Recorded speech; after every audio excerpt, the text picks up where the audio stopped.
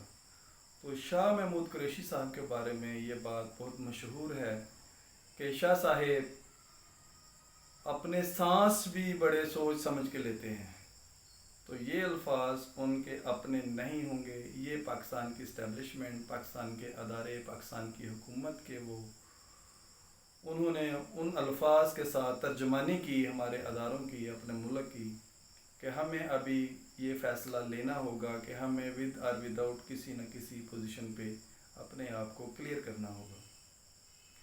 دوسرا، میری اطلاعات کے مطابق پاکستان، چین، روس، ترکی اور ایران، یہ 5 ملک ایک گروپ بنانے جا رہے ہیں جس کا نام G5 ہوگا یا فورس 5۔ اس پلاننگ کے نتیجے میں پوری دنیا میں کھلبلی مچی ہوئی ہے۔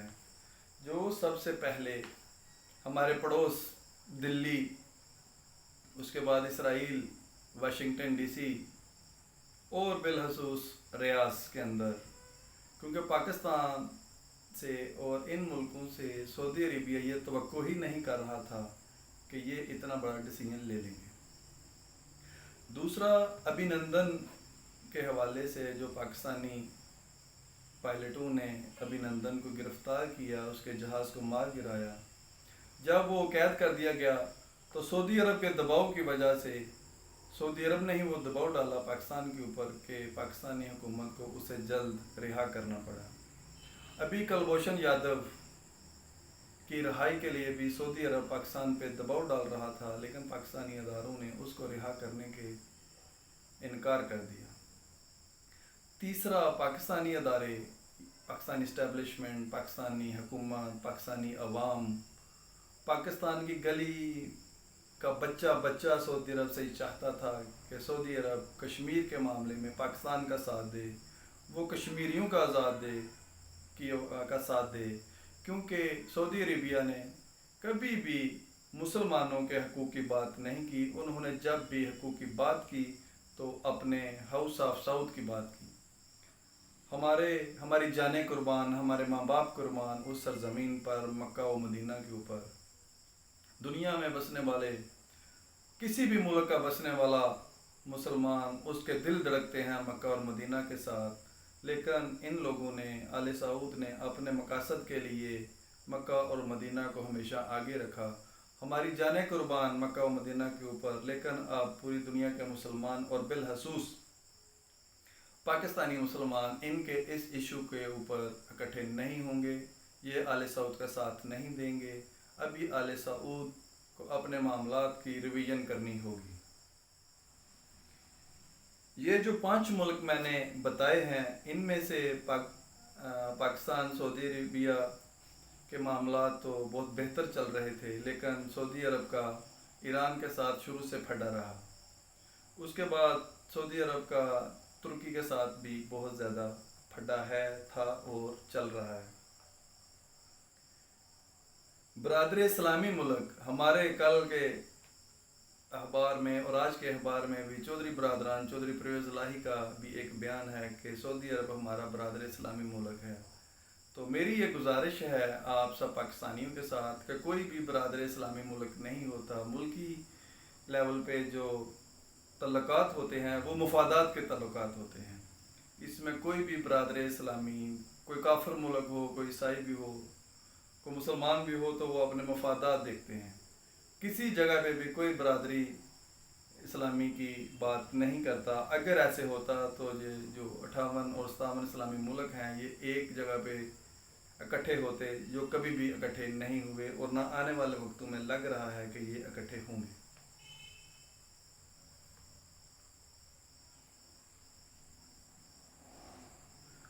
ابھی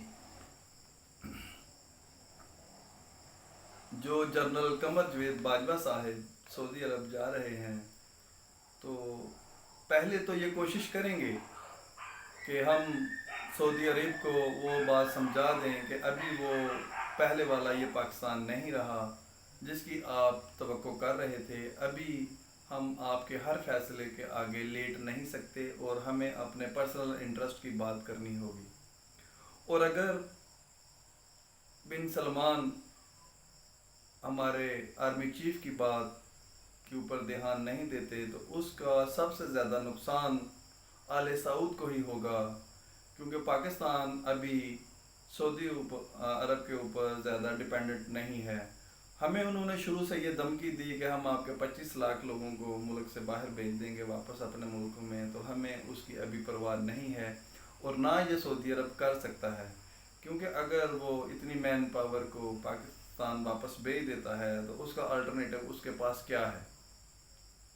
ان کے پاس اس کا الٹرنیٹو کوئی نہیں ہے. اور اگر وہ ہمارے ان 25 لاکھ لوگوں کو واپس پاکستان بھیجتا ہے تو اس کے ساتھ ساتھ ہماری آرمی جو وہاں پہ ان کی پروٹیکشن کے اوپر بیٹھی ہوئی ہے وہ بھی واپس آ جائے گی. اور اگر وہ واپس آ جاتے ہیں تو سعودی عوام ان آل سعود کو 2 دن بھی حکومت نہیں کرنے دے گی. اگر یہ بچے ہوئے ہیں تو یہ پاکستان کی آرمی کی وجہ سے ہی بچے ہوئے ہیں. تو یہ یقیناً آل سعود کے ذہن میں یہ بات ضرور ہوگی. تو ہم اپنے آرمی چیف اور حکومت پاکستان موجودہ گورنمنٹ جو ہے ان کے اس فیصلے کے بھرپور تائید کرتے ہیں کہ ہم نے ابھی کسی بھی ملک کے آگے نہیں لیٹنا. ہم استقامت کی راہ کے پر جائیں گے. ہم خطرہ تو مول لے لیں گے لیکن خطا کی طرف نہیں جائیں گے، کیونکہ ابھی ہم اس دوراہے پہ کھڑے ہیں کہ یا تو ہمیں خطا کرنی ہوگی یا خطرہ مول لینا ہوگا. تو پچھلے 73 سالوں میں ہمیشہ ہمارے حکمرانوں نے جب بھی فیصلے کا وقت آیا انہوں نے خطرے کو چھوڑ دیا اور خطا کی طرف چلے گئے. لیکن وقت نے ثابت کیا کہ اس خطا کے اوپر جانے سے ہمارا زیادہ نقصان ہوا بنسبت کہ ہم خطرے کو مول لے لیتے. لیکن ابھی جو ہماری حکومت کا ارادے نظر آ رہے ہیں وہ خطرہ مول لینے کے ہیں، نہ کہ خطا کی طرف جانے کے. تو امید کرتے ہیں کہ ہمارے آرمی چیف بھی سعودی عرب میں ان کی قیادت بن سلمان کے ساتھ یا محمد شاہ سلمان کے ساتھ ان کی جو میٹنگز ہوں گی اس میں وہ خطا کی طرف نہیں جائیں گے بلکہ وہ خطرے کو منتخب کریں گے. اور اگر وہ خطرے کو منتخب کرتے ہیں تو پاکستان کی عوام اللہ کے فضل و کرم کے ساتھ ان کے اس فیصلے کی بھرپور تائید کرے گی اور خدا کا لطف و کرم ہوگا پاکستان کے اوپر، کیونکہ اب پاکستان انشاءاللہ بہت جلد دنیا کے نقشے کے اوپر ایک بڑی طاقت، معاشی طاقت بن کر ابھرے گا.